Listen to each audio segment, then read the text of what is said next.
truth, whatever power it brings will be hers alone to wield. A predictable move for one so fixated on a crown. Hey guys, my name is Shurmi. I have a lot of different names and I just really like lore. So it's finally time. We finally got Moira's short story that's been long teased and kind of speculated on, kind of an epilogue to the season's story as well. This one called Progress. I'm going to be making a little quick video here going over my initial thoughts and things I wanted to point out that I haven't seen anyone really talk about yet, but also things that I think are important to the overarching story. Now, I'm going to have a video talking about my entire thoughts on the rollout of the story this season coming down the road, so if you're excited or interested in my thoughts on that, don't forget to like and subscribe. We talk about Overwatch lore on here pretty much every week. In fact, we just had an interview with Emery's VA last week. You can listen to it on the channel, and it's a pretty good podcast. It was a lot of fun to talk about lore. Let's get all that out of the way now, and now we can focus on what people are actually here for. Let's talk about everything going on in this new short story, because there are some really interesting details to point out. Now, if you haven't read this yet, I'm probably not going to be doing a full-on recap because I don't really think there's a ton of information to, well, recap on, essentially. Most of this is set up as a recap itself, kind of going over everything with Moira as a character up to this point.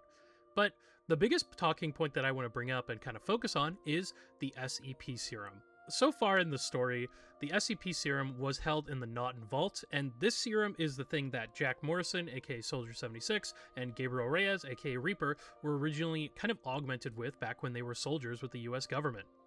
This has been kind of an ongoing thing in the background, and it kind of ties back to Sierra and her mom, since her mom was Soldier Zero, but yeah.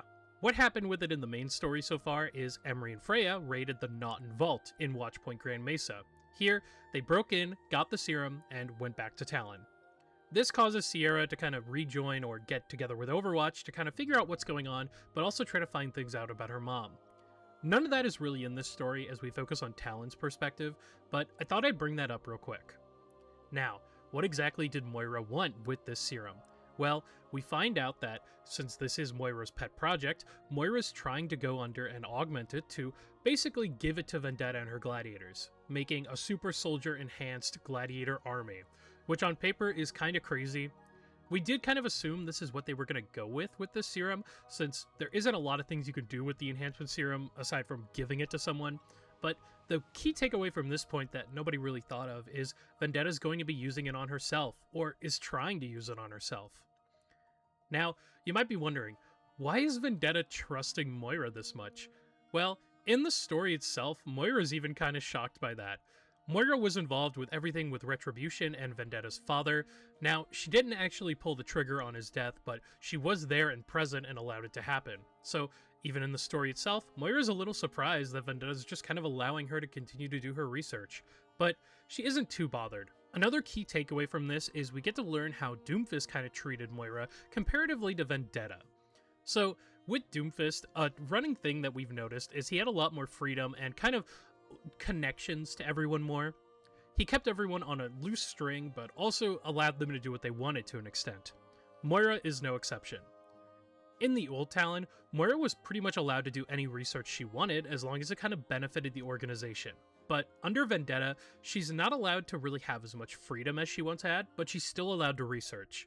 This is kind of in a comparison to, of course, Sigma, who, if you haven't been keeping up on the lore recently, is currently being used as specifically a weapon. Now, in Doomfist's Talon, Sigma was allowed to be a scientist, and he kind of felt at home and saw them all as friends. But everything that's happened since, of course, now he's just a weapon. And Sombra's gone, Reaper's gone, Widow's gone. A lot of people he thought of as his friends are now missing. So he doesn't really have many freedoms. The same can be said for Moira, but obviously not to as drastic of an extent. She seems to have a lot more freedom comparatively, but is still on a way tighter leash than she once was. In this story, we get to see how Moira doesn't necessarily like that. Now, she's not going to be going out of her way to leave Talon or anything, because Talon is of course giving all of their resources to support her research, but she is going to be trying to find a workaround to get away from Vendetta to an extent. Maybe kind of loosening that leash or getting an upper hand on Vendetta so that if anything happens, she can easily get away. But that's kind of speculation for the future. More so, let's focus on the story itself. We get to see a little bit more out of what Moira kind of sees of everything with the world in this, and I think it's really interesting. The voice actor for Moira, of course, does an amazing job, and you get to see and kind of hear how Moira really does believe everything she's doing is 100% just, and everyone around her just doesn't really understand her. Now, this does track with everything that she's been through as a character. Throughout her entire academic and, of course, scientific career, she's kind of been misrepresented. A lot of people in the world immediately shun her and look down on her for her research. It is really cool to see Moira's perspective on things and how her character is still pretty steadfast on how her research is important, even if the world doesn't really see it that way. Now, of course, everything with the SEP Serum does go hand in hand with her overall goal of human evolution. This does kind of tie back to a lot of her core beliefs as what she's trying to do with her science. It's a really cool, neat callback, and explains why this was a pet project of hers all the way back in the Vengeance Comes comic, where we first heard about the Grand Mesa heist. But, yeah, aside from all of those major details, I do want to talk about a pretty interesting thing I've noticed with Vendetta's talent. With this short story, Moira has basically confirmed that she isn't really working for Vendetta and trying to find a solution around her. This is something that we kind of knew was going to happen. Every other person in Talon is basically getting ready to betray Vendetta or has some escape route to get out if things go down, and it does paint a really interesting picture to how Doomfist ran Talon comparatively. Now, Doomfist wasn't exactly the best boss, but he was a lot more easy and understanding of the people around him, giving them just enough of what they need to feel comfortable, and not forcing them to do anything they didn't want to do, like with Sigma. All of this is obviously, in hindsight, pretty strategic. Doomfist did this to keep Talon stable and together, which is something that Talon desperately needed as a kind of crime or kind of underworld organization. A lot of backstabbing and people working on other sides came up, of course everything with Max as an example. With Doomfist, he gave everyone this opportunity of leisure and relaxation, but also kept them in an watchful eye. Now, of course, everything with Talon has shifted, and Vendetta's empire is really strong at its foundation, but as you go up, a lot of the core pillars begin to rumble, and a lot of those things she's building up on top of that are going to fall apart. Moira, Mauga, even Sigma are all characters who could very easily leave at any point, and this short story kind of sets up Moira for that opportunity in the future. I don't think, like I said before, she's going to straight up leave anytime soon, but it is something that I would keep an eye on in case her character does get to move in that direction. Maybe another organization brings up a better way for her to do her research. She would abandon Vendetta pretty much fully at that point. Another thing I want to bring up with Moira as well in all this is, of course, everything that's happened with her character so far. What I mean by that is, she mentions Hazard.